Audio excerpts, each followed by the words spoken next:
नारायण। गंगा गंगेति यो ब्रूयात् योजनानां शतैरपि मुच्यते सर्वपापेभ्यो विष्णुलोकं गच्छ सदा। जिनके कारण जगत प्रसिद्धि सन्यासियों की हुई, ऐसे युवा सन्यासी स्वामी विवेकानंद जी और शिवाजी को छत्रपति बनाने वाली प्रथम गुरु और उनकी माँ जीजा माता का जन्मदिन सभी कार्यकर्ताओं के लिए और विशेषकर मैं सुनील देवधर जी जिन्होंने इस आयोजन को इस परिणति तक पहुंचाया है, जिनके सुविचार हैं, उनको बहुत सारा धन्यवाद दूंगा। मंच पर उपस्थित उस वाम पंथ के गढ़ में पहली राष्ट्रवादी कुलपति हम सबकी दीदी शांति श्री जी, चूँकि मेरा संन्यास 9 वर्ष की अवस्था में हुआ, हाँ, और हमारे मंचासीन पद्मश्री, और दुनिया को यह पता चला कि भारत में दलित दीनहीन नहीं है, वो उद्योगपति भी हैं। ये पूरी दुनिया को बताने वाले चैम्बर्स ऑफ कॉमर्स के चेयरमैन भी हमारे मंच पर उपस्थित हैं। मैं सोच रहा था, सुनील जी से चर्चा हो रही थी, अगर सुनील जी का कार्यक्रम नहीं होता तो शायद मैं अयोध्या छोड़ करके बाहर निकलने की स्थिति में नहीं था। मेरा केंद्र काशी है।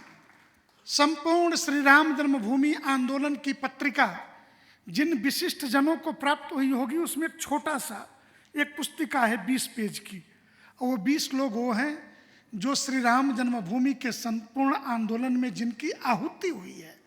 देवराहा बाबा से शुरू है और श्रद्धेय अशोक सिंघल जी से पूरी है वो पत्रिका।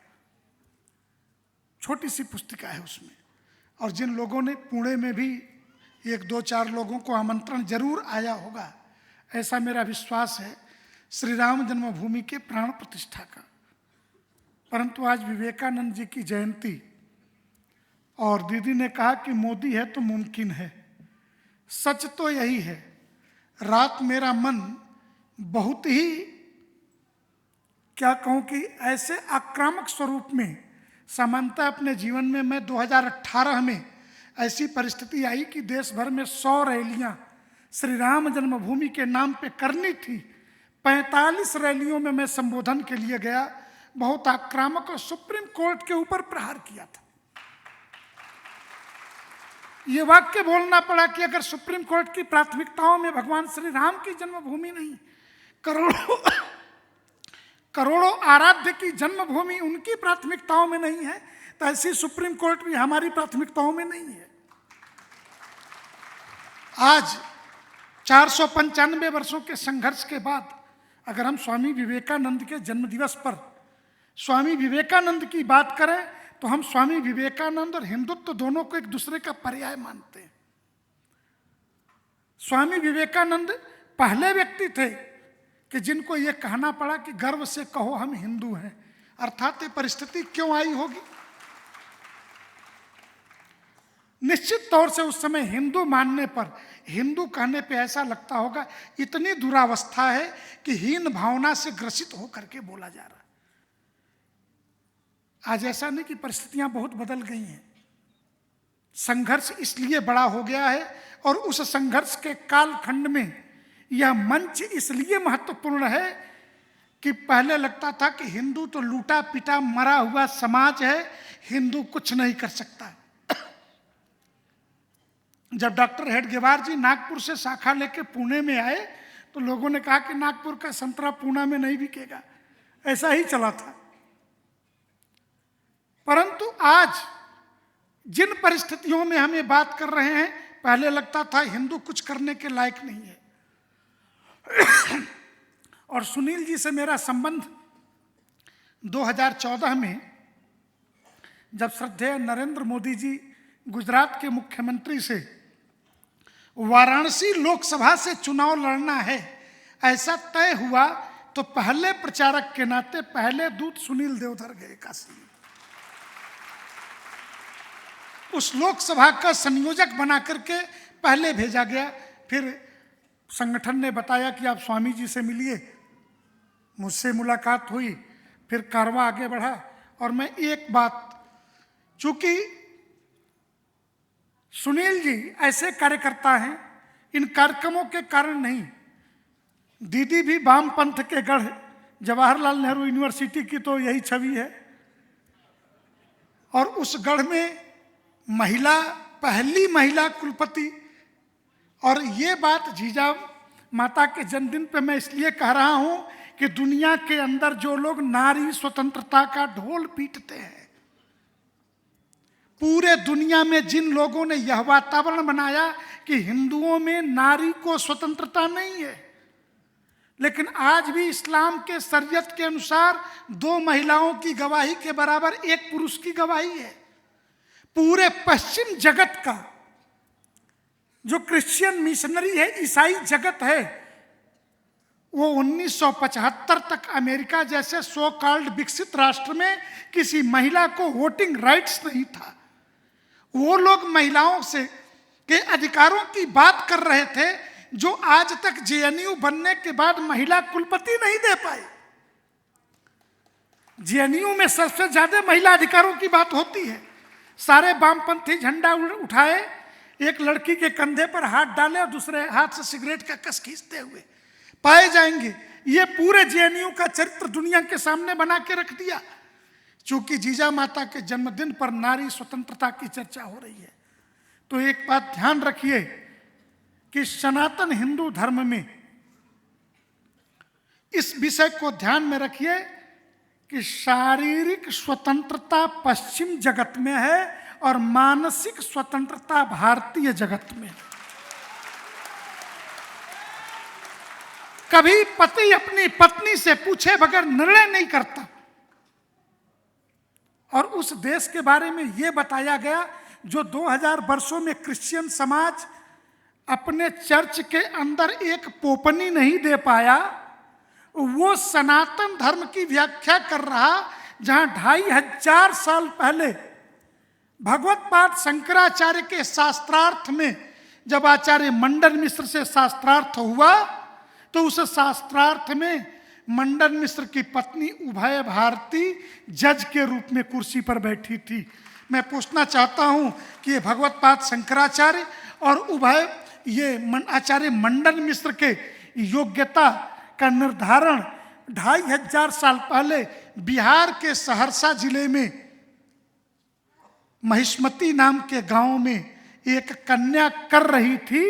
ये क्या बिहार जो आज पिछड़ा कहा जाता है, क्या उतना पढ़ा लिखा था? या उभय भारती के पिता ने अपनी पुत्री को इतना पढ़ाया था? ये सिर्फ वही की कहानी नहीं है, सुदूर बिहार ये नैरेटिव गढ़ने की साजिश थी।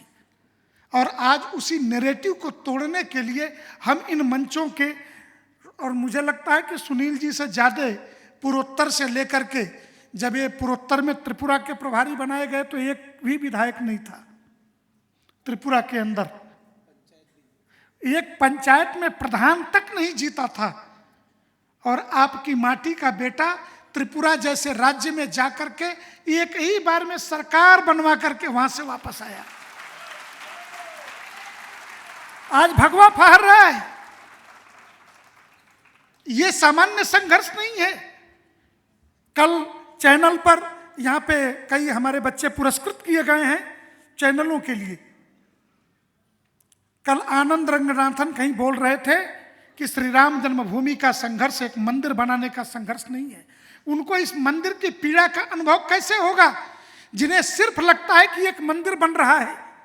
अरे उस मंदिर की पीड़ा का अनुभव ऐसे करो कि श्री राम की जन्मभूमि पर बाबर के सेनापति मीर बांकी के द्वारा जब मंदिर तोड़ा गया 495 वर्ष पूर्व, तो अयोध्या के आसपास में 101 गांवों के राजपूत अपनी सेना बांध करके निकल पड़े। ये राजपूत मारे गए, और मारे गए तो घरों में विधवा छत्राणियों ने अपने बच्चों को शपथ दिलाई कि तुम्हारा कोई सम्मान नहीं है, जब तक राम जन्मभूमि का मंदिर बन नहीं जाता तब तक तुम बच्चे अपने पांवों में जूते और सर पर पगड़ी भी नहीं रखोगे। ये कोई 1-2 वर्षों का संघर्ष नहीं था। उस 101 गांव के राजपूत और उनके जो पुरोहित थे पंडित देवी दीन पांडे, वो 1 लाख मुसलमानों की लाशें बिछा दी थी। अंत में उनके सर पे तलवार पड़ा, सर फट गया। सर फटने के बाद 1000 लोगों को मारा। ये वर्षानुवर्ष चलता रहा। अरे कभी तो ऐसी पीढ़ी आई होती।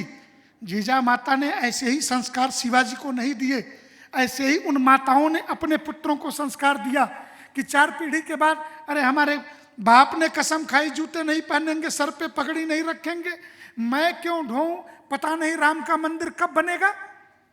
लेकिन नहीं, उसने कब तक निभाया।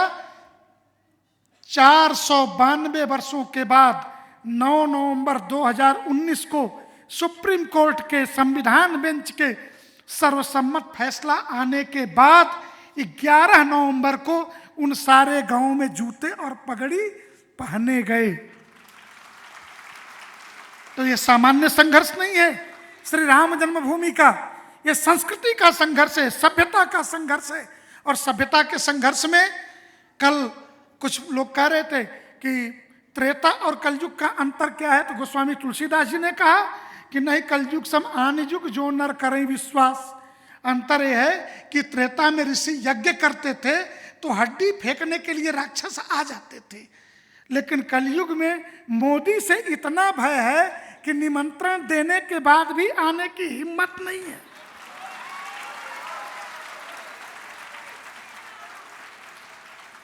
परसों कांग्रेस के नेताओं ने श्री राम जन्मभूमि तीर्थ क्षेत्र ट्रस्ट के आमंत्रण को अस्वीकार किया, यह कहते हुए कि ये तो राजनीतिक कार्यक्रम है, आरएसएस विश्व हिंदू परिषद और बीजेपी वाले कर रहे हैं, इसलिए हम नहीं जाएंगे। पत्रकार मुझसे पूछ रहे थे, हमने कहा ये जो बात ये बोल रहे हैं ये वर्षों से बोल रहे हैं, बात ये नहीं है। बात एक इनसे पूछो कि 2018 में सुप्रीम कोर्ट जब बेंच गठित करने जा रहा था तो कपिल सिब्बल ने कोर्ट लहराते हुए ये कहा कि 19 के लोकसभा चुनाव में लाभ पहुंचाने के लिए सुप्रीम कोर्ट राम जन्मभूमि का निर्णय करना चाहता है। और जब justice Deepak Mishra chief justice of India नहीं माने तो उनके विरुद्ध इंपीचमेंट की धमकी दी गई सुप्रीम कोर्ट के अंदर। ये क्या धमकी नहीं थी हिंदू समाज को? और ये देश के इतिहास का पहला काला पन्ना था कि सुप्रीम कोर्ट के चीफ जस्टिस के विरुद्ध पार्लियामेंट में महाभियोग प्रस्ताव लाने की धमकी कि इस मुकदमे की सुनवाई नहीं होनी चाहिए। वो डर गए। रंजन गोगोई जब चीफ जस्टिस बने उनको भी इसी प्रकार की धमकी, नहीं सुनवाई कर सके थे। षड्यंत्र पर षड्यंत्र। और आज जब ये लोग, महाराष्ट्र के भी एक नेता रोज धमकियां और व्यंग मारते थे कि रामलला हम आएंगे, मंदिर वहीं बनाएंगे, तारीख नहीं बताएंगे। अब तारीख भी बता दी है, पौष शुक्ल पक्ष की द्वादशी संवत 2080, तदनुसार 22 जनवरी 2024 को रामलला गाजे बाजे के साथ अपने महाप्रसाद में पधार रहे हैं। तारीखों के व्यंग भी बंद हो गए, परंतु मंदिर न बनने पाए। आपको ध्यान में है 5 अगस्त 2020 को जब श्रद्धेय प्रधानमंत्री भूमि पूजन कर रहे थे, उसके एक दिन पहले राहुल गांधी के लंगोटिया यार साकेत गोखले ने इलाहाबाद हाईकोर्ट में मुकदमा करके कहा कि यह मंदिर का भूमि पूजन रोका जाए क्योंकि कोरोना का इन केन प्रकारेण किसी भी प्रकार से श्री राम जन्मभूमि के इस कार्य में बाधा डाली जाए, हड्डी फेंकी जाए, ये षड्यंत्र इस संपूर्ण कार्यक्रम में चलता रहा। आज भी वही चल रहा। कुछ जार सोरोस के लोग जो हिंदू समाज को जातियों में देखना चाहते हैं। ये कोई नहीं पूछ रहा कि ये फला शंकराचार्य फला धर्माचार्य कह रहे हैं कि हम नहीं आएंगे। ये झूठ वितंडावाद फैला करके किसी ने मना नहीं किया। पुरी के शंकराचार्य जी की जाति लड़ाई है, वो उत्तरामनाय में ज्योतिष पीठ के शंकराचार्य उस ट्रस्ट के ट्रस्टी हैं जो हर व्यवस्था में शामिल हैं, उन्होंने तो नहीं कहा। श्रृंगेरी के शंकराचार्य ने लिखित में बयान जारी किया। आप जिस महाराष्ट्र के अंदर द्वारिका के शंकराचार्य जिसका क्षेत्र है, लिखित में बयान जारी किया कि हमने ऐसा कुछ नहीं कहा। दीदी माँ साध्वी ऋतंभरा जी श्री राम जन्मभूमि आंदोलन की महानायिका,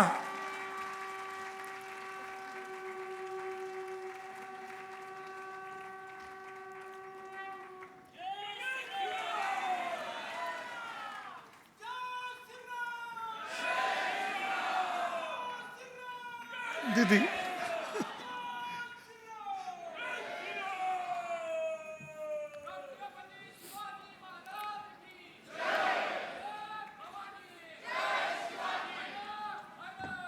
पीछे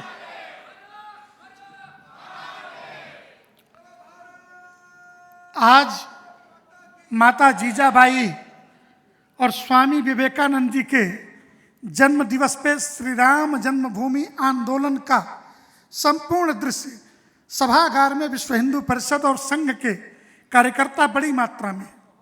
मैं बस अपनी बात पूरी कर दूं कि आज पुनः उसी प्रकार के प्रयास किए जा रहे, बाधा डालने के श्री राम जन्मभूमि की प्राण प्रतिष्ठा में रोज नित नए तर्क गढ़े जा रहे हैं। हम तर्क नहीं सुनने के आदी हैं। मैं तो इतना ही जानता हूं, आप कितने योग्य हैं, कितने बड़े हैं, इससे हमारा कोई लेना देना नहीं। भगवान श्री राम ने जिन हाथों को अपनी प्राण प्रतिष्ठा के लिए चुना है, वो हाथ दुनिया में हमारे लिए सर्वाधिक पवित्रतम हाथ है।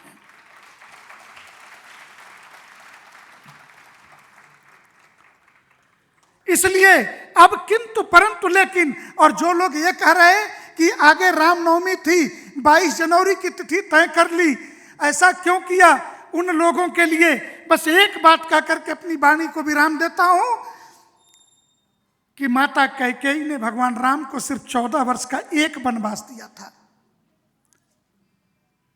परंतु 6 दिसंबर 1992 को बाबरी मस्जिद ध्वस्त होने के बाद 9 नवंबर 2019 तक 28 वर्ष अर्थात 2 वनवास इन न्यायालयों के कारण भगवान रामलला को टेंट में काटना पड़ा है। इनकी छाती नहीं फटी।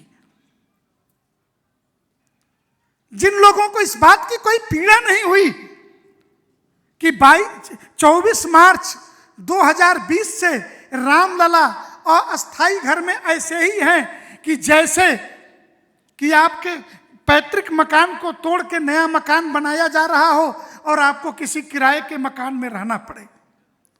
और भगवान राम जब पधारेंगे वही हमारे लिए मुहूर्त है।